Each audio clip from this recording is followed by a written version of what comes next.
Yesterday I was talking about sometimes we need to let go of things to grow. And I've been thinking more about that, and it kind of comes with like attachment and entanglement in things.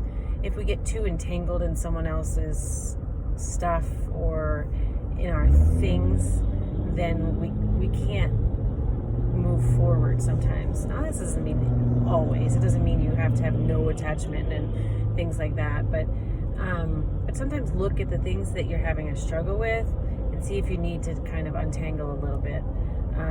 A lot of times it's with like parents and children. It's like parents want a certain outcome for their child, but their child really needs to walk their own path. And this is difficult work. It's very difficult work.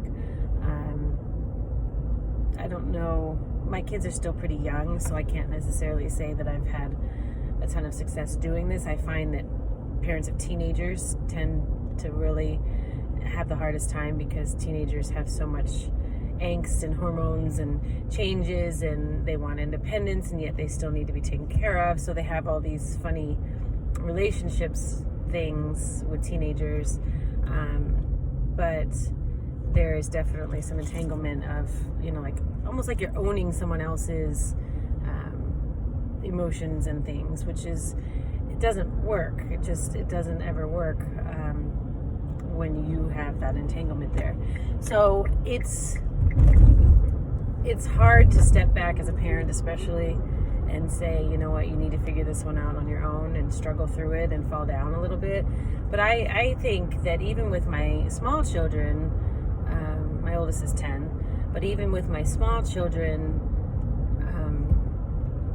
I try to let them figure a lot of things out on their own. I might offer suggestions or question on things, but I want them to be able to figure stuff out, because I feel like the more we do it for them, the more we're enabling them to not be successful independently.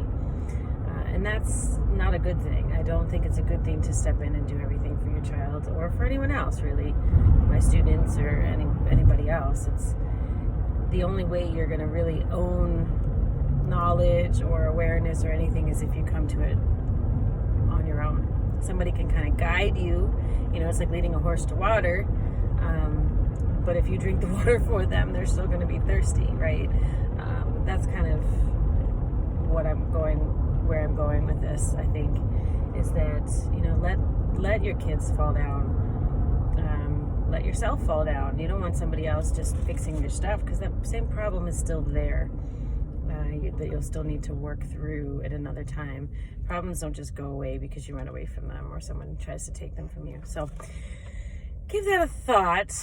We could still process through this some more at another time, but that's kind of what I've been thinking in the last couple days. So have a beautiful, wonderful day. I'm going to go sit in traffic. Yay! Talk soon. Bye.